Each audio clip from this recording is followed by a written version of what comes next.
On the weekend, our company organized a camping trip in the forest. That evening, while we were gathered in a villa deep in the woods, someone suggested playing a game of lies. As long as you successfully fooled someone, you could ask anyone to grant one of your wishes. At first, the atmosphere was filled with laughter and flirtation, until people started dying. Today was Director Williams's birthday. He invited us to his private villa for a party. During dinner, after a few drinks, the distance between the male and female co-workers had grown much closer. Amid the lively chatter and laughter, Big Leo, his cheeks flushed red, put down his wine glass and suggested, "Just drinking like this is boring. How about we play a game of lies?" Everyone looked puzzled. A game of lies? How do you play it? Big Leo explained. As long as you tell a lie and successfully fool someone, you can ask anyone to fulfill one wish of yours. Everyone looked at one another. A moment later, excited cheers erupted as people fought to be the first liar. "Me first. Me first." Tina hopped around like a magpie, raising her hand and shouting first. But when everyone's eyes turned toward her, her beautiful smile suddenly stiffened. A flash of fear crossed her eyes.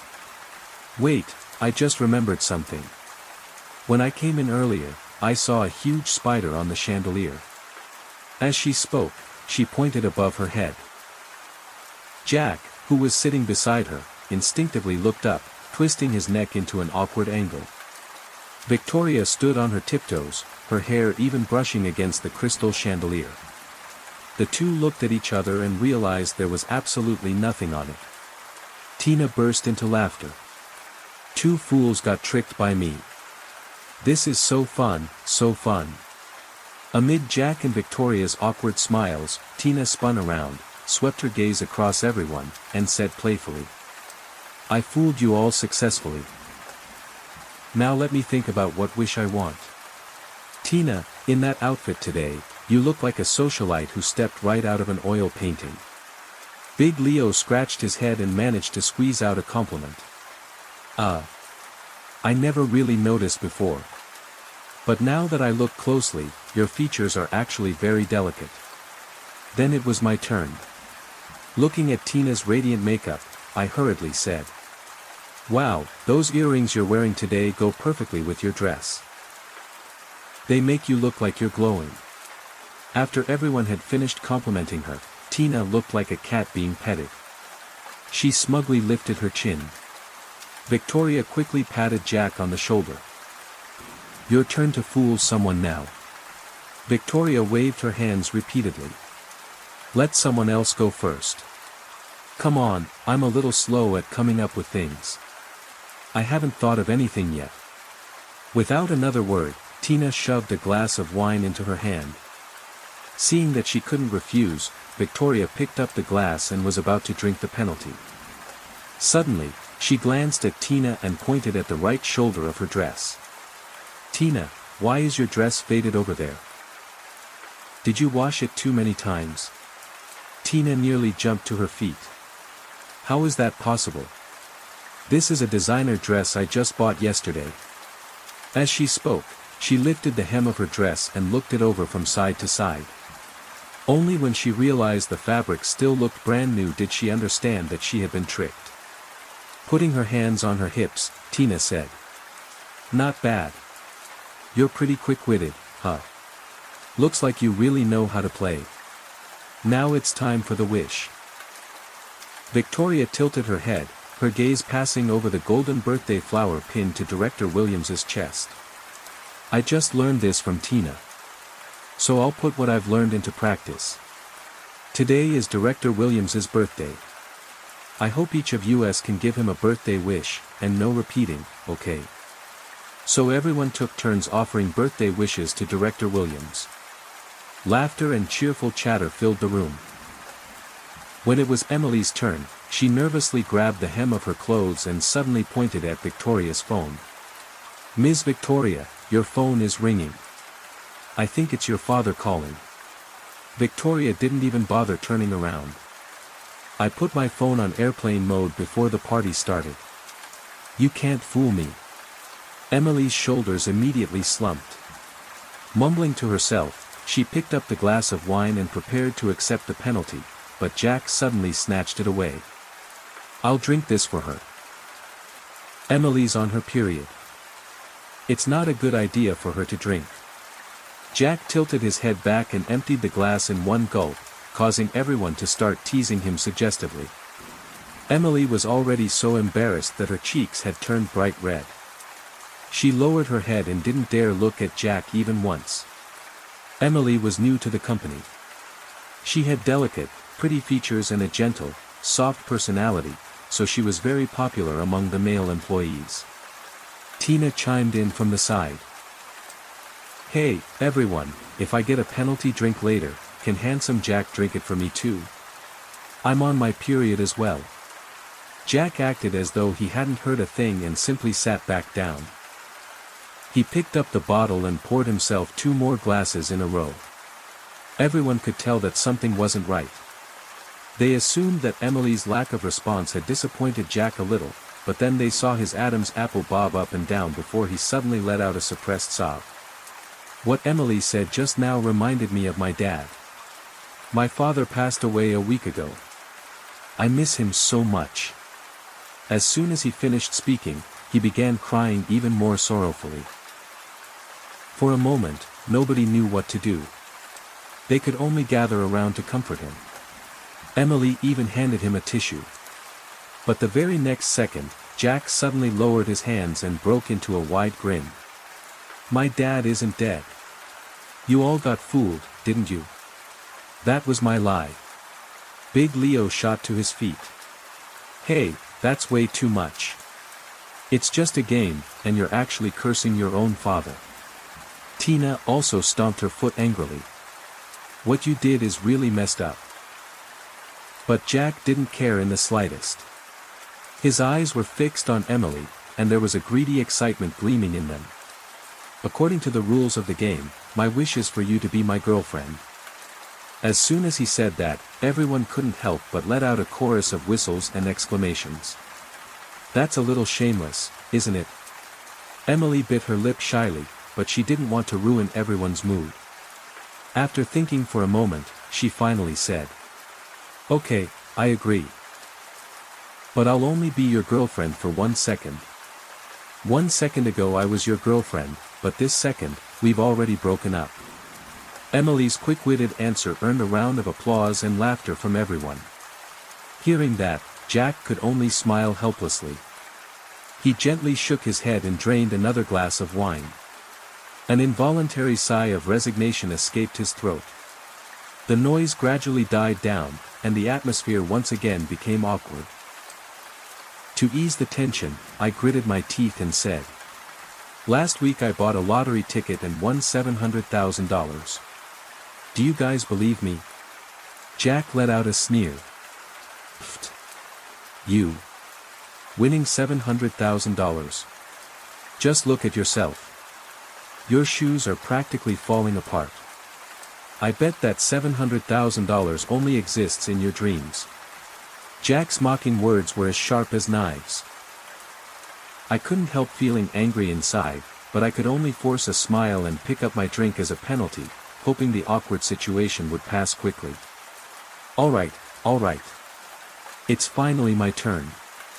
Big Leo took over. As the person who had suggested the game, everyone looked at him expectantly, eager to hear what he would say next. Big Leo stared at the reflection in his wine glass. His expression was heavy and serious. Tonight, on the drive up the mountain to this place, I hit someone with my car and killed them. As soon as he said it, everyone immediately began complaining and protesting. Come on, cut it out. That's way too ridiculous to make up. But Big Leo lifted his head. There wasn't the slightest hint of a joke in his eyes. That person suddenly ran out of the woods. The headlights were too bright. I didn't even have time to hit the brakes. Perhaps because Big Leo's expression was so serious, Tina grabbed his arm and asked, Did you get a good look at what that person looked like? Big Leo shook his head. The person was wearing a fluorescent green raincoat. Their head got caught under the wheel. Their eyes were still moving. I backed the car up and ran over them a second time. Emily suddenly let out a groan and threw up all over the carpet. The sour smell of vomit mixed with the scent of alcohol and spread through the room. Victoria asked in disbelief. "Why didn't you call an ambulance? Why did you back up and run over them again?" Big Leo swallowed hard. "Because I saw one of their hands. It only had 4 fingers." The moment those words left his mouth, everyone looked uneasy. They exchanged nervous glances. Big Leo's ashen face sent a chill through everyone's hearts. Director Williams had remained silent the entire time. His fingers tapped rhythmically against his wine glass, as though he were thinking about something. The sharp tapping sound suddenly seemed especially harsh in the room. Victoria was the first to recover. She asked. 4 fingers. Was it the left hand or the right hand? The left hand. Was the person a man or a woman? A woman. Then where's the body? It's gone. What do you mean, gone? When I got out of the car to check, the body had disappeared. Big Leo's eyes were empty, as though he had sunk back into that terrifying memory. Suddenly, he seemed to remember something. He looked straight at me. "Daniel, you rode here with me tonight. You saw the whole thing too, didn't you?" Everyone's eyes instantly turned toward me. My heart skipped a beat, and I stammered. I was sitting in the back seat, half asleep. Suddenly I felt like the car had hit something. "But, you told me it was just a stray cat." Big Leo shook his head. "Well, actually, it was a person. I didn't want to scare you, so I didn't dare tell you the truth." I stared at Big Leo with wide eyes, completely unable to believe him. Suddenly, Tina pointed at me and said in a shrill voice. "Oh, stop pretending. You two are putting on an act together, aren't you?" I waved my hands repeatedly in denial, my face turning red. But that only made Big Leo's gaze become even more resolute, and his tone more sincere. "I really did hit someone. Everything I've said is true." His voice trembled slightly, as if he were still trapped in that horrifying scene. Everyone's expressions gradually became serious. The light-hearted atmosphere from before had vanished without a trace. Just as the atmosphere was becoming awkward, Emily suddenly held her stomach and said, "Ouch, my stomach doesn't feel so good. I need to use the bathroom." Victoria chimed in. "I'll go too." Tina stretched her arms. "In that case, let's pause the game for a few minutes. I need to put on a face mask. My skin is getting so dry." So everyone got up and left their seats one after another. Jack went outside to smoke. A little later, Big Leo also went out, saying he wanted some fresh air. I had nothing to do, so I lay sprawled on the sofa and played on my phone for a while. A few minutes later, everyone gradually returned and noisily demanded that the game continue. With a face mask on, Tina spoke in a slightly muffled voice. "Let's wait a little longer. Emily still hasn't come back from the bathroom." Big Leo couldn't wait any longer and suggested that everyone keep playing while waiting. It just so happened that it was now Director Williams's turn to fool everyone. He gently tapped his wine glass and slowly said, "I've poisoned your drinks." That single sentence made the entire room fall silent. The wine glass in Tina's hand clinked against the edge of the table. "Director Williams, don't joke around like that. We've all had quite a bit to drink already. That kind of joke is way too scary." Director Williams suddenly leaned forward. "I'm not joking." Emily said her stomach hurt just now. "The poison is probably starting to take effect." Everyone immediately became tense. As soon as he heard that, Jack rushed straight toward the bathroom to check on Emily. Director Williams suddenly burst into laughter. Oh, come on, I was just fooling you all. Why are you all so easy to trick? I just wanted to liven up the atmosphere a little. As he spoke, he raised his wine glass toward everyone. Well then, let me make my wish. I hope everyone has a great time tonight and forgets all their troubles. Under the crystal chandelier, everyone's tense shoulders relaxed at the same time. Tina reached up and pressed down the face mask that had already dried halfway on her face and complained gloomily to Director Williams. Director, a joke like that is enough to scare someone to death. Big Leo slapped his thigh loudly. Exactly. I almost thought we'd have to rush someone to the hospital. Laughter filled the room once again. But this time, the laughter sounded much more forced than before. Listening to them joke around, I quietly moved my wine glass a little farther away. The game continued. Victoria blinked and pointed at the pitch-black night outside the window. When I went to the bathroom just now, I saw a woman in green standing outside the window, staring at me. Her face was as pale as a sheet of paper, and her soaking wet hair was plastered to her face. Everyone instinctively looked out the window, but all they could see was the heavy rain swirling in the strong wind. Tina snorted. That story is so old. I don't believe it for a second. Victoria simply shrugged and accepted her punishment, lifting her glass to take a drink. Suddenly, a dull thud came from the direction of the bathroom, like something heavy had fallen to the floor.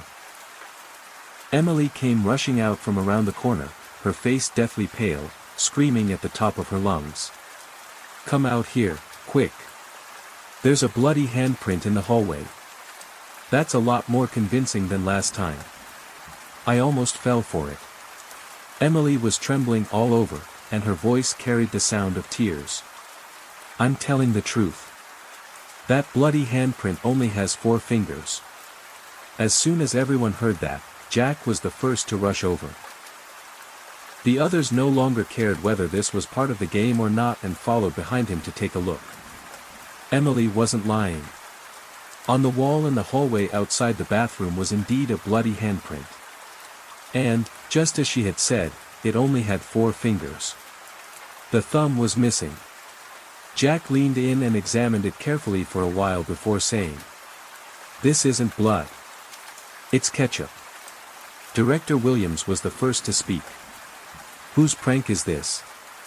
Everyone looked at one another. No one said a word. Partly because she had been badly frightened and partly because her stomach still didn't feel well, Emily no longer wanted to continue playing the game. I need to go rest for a while. Seeing this, Director Williams immediately said that there were guest rooms prepared upstairs. As soon as they heard that, both Jack and Big Leo eagerly offered to escort Emily upstairs. But Emily politely refused. In the end, she asked Tina to help her upstairs instead. After the two of them entered a room, Victoria watched their departing figures and asked, "Now that 2 people are gone, are we still going to continue the game?" Jack immediately replied, "Of course we're continuing. There's no way a little handprint made of ketchup is enough to scare us to death. Let's just consider the game to have truly begun now." As he spoke, Jack swept his gaze around the room and continued. "Now it's my turn again.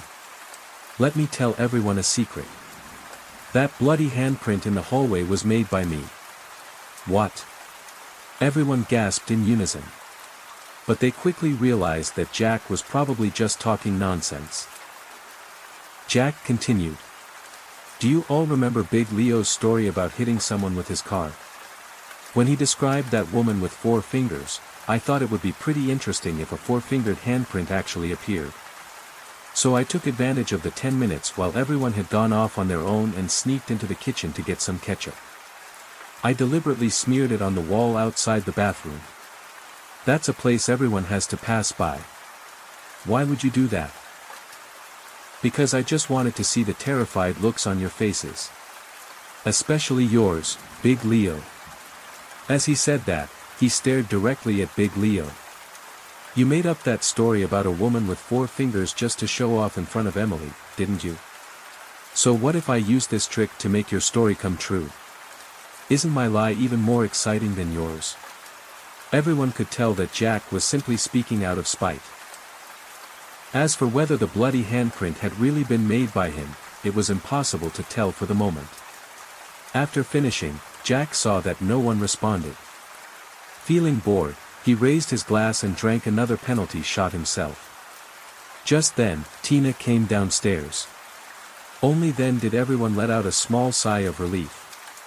The atmosphere in the room still seemed to carry a faint scent of gunpowder. Victoria cleared her throat softly, breaking the silence. Smiling, she said to Tina, who had just come downstairs. When you left, the game had just reached its most exciting part. As a result, you missed an entire round. So now you have to make up for the lie you still owe us.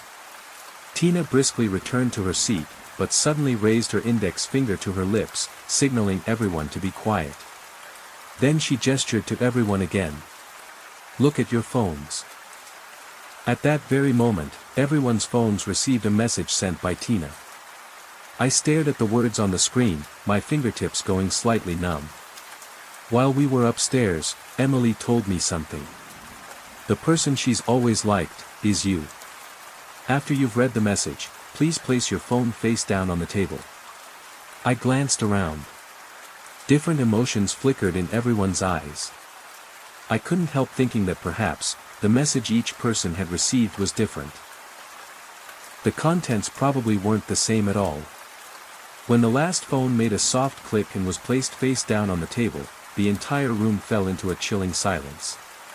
Everyone was waiting for Tina's next instruction, trying to figure out what kind of trick she was playing. But at that very moment, a blood-curdling scream suddenly came from Emily's room upstairs. Everyone was startled and rushed toward the staircase. As I ran, the smell of blood hit my nose. Jack ran the fastest, far ahead of everyone else. Burning with anxiety, he slammed into the half-open door.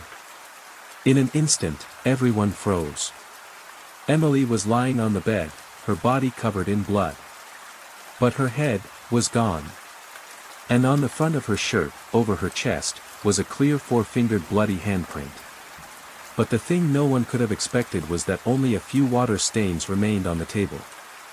Everyone's phones had disappeared. Exactly like the absurd scenario that Big Leo had made up. Who took our phones? No one answered Big Leo's question. With their phones stolen, it was obviously impossible to call the police anymore. And the murderer was certainly still somewhere nearby. For now, staying alive was the most important thing. So everyone rushed toward the garage, preparing to drive away from this place. However, when they tried to start the cars, all they heard were identical clicking sounds. Every vehicle had been tampered with and wouldn't start at all. Only then did everyone truly panic. In the middle of a dense forest late at night, without a car, it was impossible to walk down the mountain. Victoria's legs went weak, and her voice trembled so badly that she could barely speak. What do we do? Are we all going to die here? Jack's eyes were bloodshot, and he was still drowning in grief. Someone definitely did this on purpose. I'm going to find the murderer. Director Williams tried to calm everyone down. Don't panic. Let's go back inside first. Left with no choice, everyone returned to the living room. In the suffocating atmosphere, everyone's emotions finally exploded, and they began accusing and suspecting one another. Everyone believed that the killer had to be one of them. Seeing the fear and unease in everyone's eyes, Director Williams's face grew paler and paler, but he still forced himself to remain calm. Everyone, calm down. Don't start making wild guesses. First, think about who has been alone during all this time. Jack suddenly let out a cold laugh and stared at Big Leo. The only people who were alone outside under the excuse of getting some fresh air were you and me. I saw you sneaking around out there. Who knows if you took the opportunity to mess with the cars? Don't you dare accuse me without evidence. Weren't you outside by yourself for a long time too? Maybe you've been holding a grudge and decided to take it out on Emily. His voice caught in his throat, as if he couldn't bear to say the horrifying words that would come next. At that moment, Victoria suddenly pointed at me. And there's Daniel too. You've been acting strange from the very beginning. Everyone else was trying their best to win the game, but you've just been sitting in the corner the whole time. And then you deliberately lied about winning $5 million in the lottery. Anyone could tell that was fake. I was about to speak up and defend myself. But she suddenly seemed possessed. Pointing at me, she screamed. Just now, when everyone was in chaos, I clearly saw Big Leo slip something into your jacket pocket. Now all of our phones are gone. You must be hiding something in there. Do you dare turn out your pockets and let everyone see? With the eyes of a wild beast that had lost control, Jack lunged at me. Taking advantage of the situation, Victoria reached into my pocket. It's this. Everyone saw that Victoria was holding a piece of paper in her hand. I hurriedly explained. I don't know anything about that note. I've never even seen it before. Jack suddenly lost control of his emotions. How did you know I'd be the next one to die? Do you believe I'll kill you right now? Just as the situation became even more chaotic, everyone's eyes, like invisible strings, were suddenly drawn toward me. Victoria let out a terrified scream. Her fingernails nearly jabbed into my face. Daniel! Behind you, what's on your back? The blood in my entire body seemed to freeze. In despair, I twisted around, trying to see what was on my back. But I couldn't see anything at all. All I could do was tremblingly take off my jacket. There, on the fabric, was a bloody handprint missing its thumb, glaringly obvious. It looked as though someone had only just placed a blood-covered hand on my back. The air itself seemed to freeze. Instinctively, I examined everyone's hands one by one. However, after checking all of them, I found that everyone's hands were completely clean. There wasn't a single trace of blood. At that moment, I suddenly realized that someone seemed to be missing. Almost at the same time, Victoria's voice rang out. Where's Tina? Has anyone seen Tina? Everyone looked around. We exchanged glances, our minds completely blank. Then I suddenly remembered that, during our fierce argument earlier, I'd caught a glimpse of someone wearing a face mask going upstairs to the second floor. So I hurriedly said. She went upstairs, into the room where Emily was killed. The moment I finished speaking, the light in the hall suddenly went out with a pop. In an instant, everything was swallowed by pitch-black darkness. In the darkness, Director Williams's shout rang out. Someone's cut the power. Don't panic. Immediately afterward, a flurry of chaotic noises spread through the darkness. There were hurried footsteps and the sounds of tables and chairs being moved. A moment later, a faint light pierced through the darkness. It turned out that Big Leo had lit his lighter. Director Williams hurried over to inspect the circuit breaker. Then we heard him curse. The breaker has been destroyed. The electrical wires have been cut too. A moment later, we heard him say. There are still candles in the cabinet. Hurry and find them and light them. Very quickly, everyone found the candles in the cabinet and lit them. Only then did a little light return to the room. But at that very moment, Victoria suddenly let out a loud scream from not far away. Jack! Everyone looked in the direction she was pointing. There was someone lying on the staircase leading to the second floor. It was Jack. A dagger was buried right in his chest. The handle of the knife was still trembling slightly. His body twitched a few times before going completely still. He had clearly stopped breathing. During the brief moment when the lights had gone out, someone had taken the opportunity to kill Jack. The words written on that note had come true once again. Witnessing Jack's death with his own eyes, Big Leo completely broke down. He screamed at the top of his lungs. There's something wrong with this house. I have to get out of here. The moment he finished speaking, he dashed out of the house like a madman and plunged into the pouring rain. He intended to walk down the mountain. If he does that, something bad is definitely going to happen. I'll go bring him back. Director Williams said anxiously. With that, he rushed straight into the rain. In the blink of an eye, only Victoria and I were left in the living room. Her voice trembled, and she sounded as though she were about to cry. What are we supposed to do?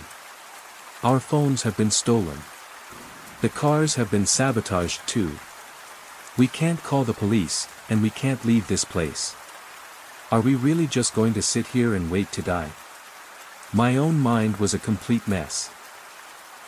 I was just about to comfort her when the candlelight suddenly illuminated the staircase leading to the second floor. A figure appeared there. It was someone wearing a mask. Looking carefully, it was Tina. She stood motionless on the second floor, not moving at all, simply staring at Victoria and me. The pale white mask, lit by the flickering candlelight, looked even more gloomy and terrifying. The moment Victoria saw the figure, she let out another terrified scream. She's not Tina. What? Before I could even react, the person upstairs dashed into the room where Emily had been murdered. Without hesitation, Victoria rushed upstairs. She kept shouting. She's not Tina. Although I had no idea what was going on, I could only hurry after her. We burst into the room. Emily's body was still lying quietly on the bed. But the masked Tina we had just seen had vanished without a trace. Victoria spoke slowly, her voice trembling. We got it wrong from the very beginning. This body is actually Tina. She's just wearing Emily's clothes. Her head is missing. That's the key reason why we mistook the body for Emily. I could hardly believe my ears. How can you be so sure that this is Tina and not Emily? Emily has an old scar on her arm. But when I checked the body just now, I didn't see that scar at all.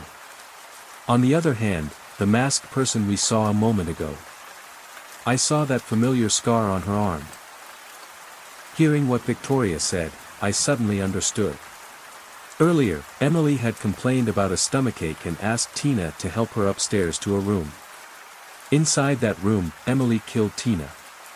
Then she switched their clothes and put a mask on Tina to disguise her as herself, before continuing to participate in the game.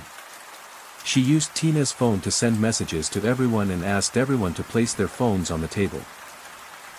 Then she used a pre-recorded scream from the upstairs room to draw everyone's attention.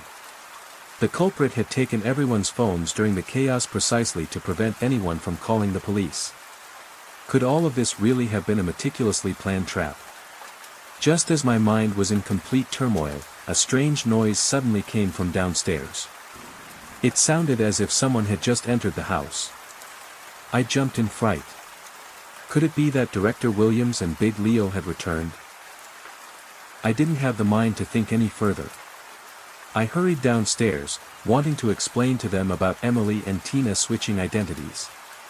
But when I ran downstairs, I found the house completely empty. There was no one there at all. At that moment, a stiff figure suddenly toppled in through the half-open front door. I steadied myself and looked carefully, and my scalp instantly went numb. It was Big Leo. But he was no longer breathing. For some unknown reason, Victoria had collapsed at the foot of the staircase. Her body was curled up, and one arm was stretched out as she desperately tried to crawl downstairs. But after only taking 2 steps, a hand suddenly reached out from inside the room and grabbed her leg. With one hard pull, Victoria's entire body was dragged straight into the room. At that moment, the entire house fell into a deathly silence. A silence so profound that it made my hair stand on end. Suddenly, a flash of lightning tore across the night sky.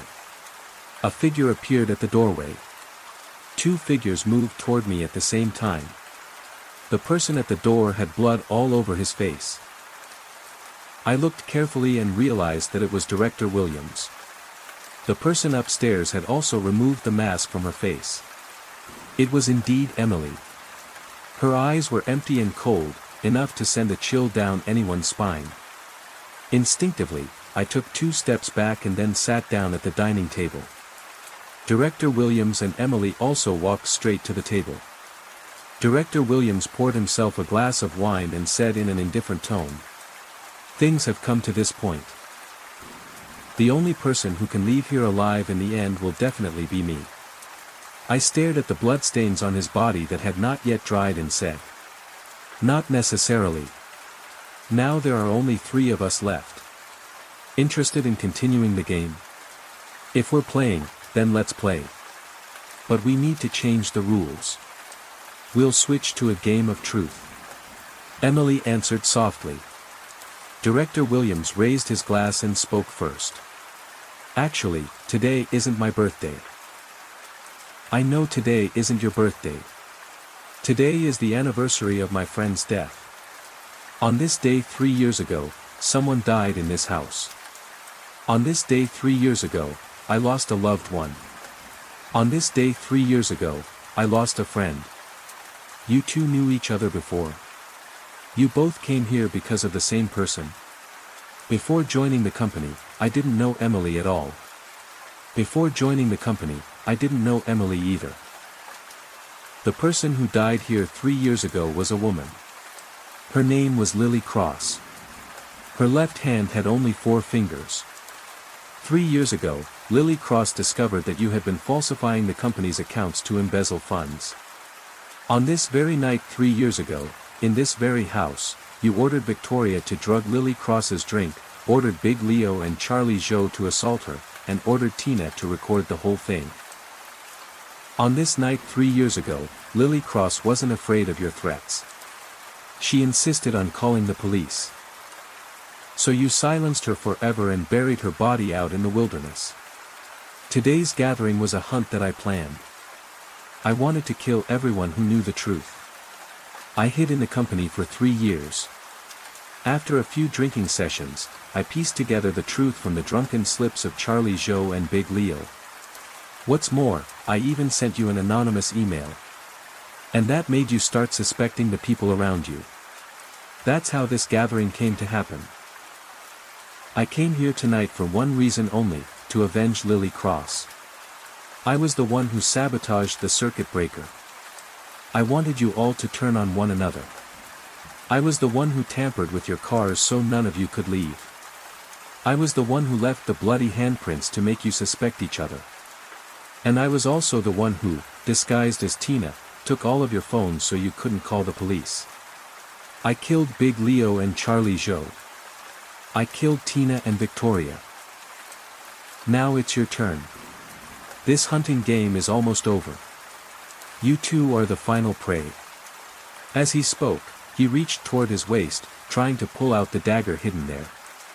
But in the next second, his pupils suddenly contracted, and an expression of utter horror appeared on his face. His body began trembling uncontrollably, as if all the life was being drained out of him. He stared at his glass of wine, his eyes filled with resentment and unwillingness. "Why you, who?"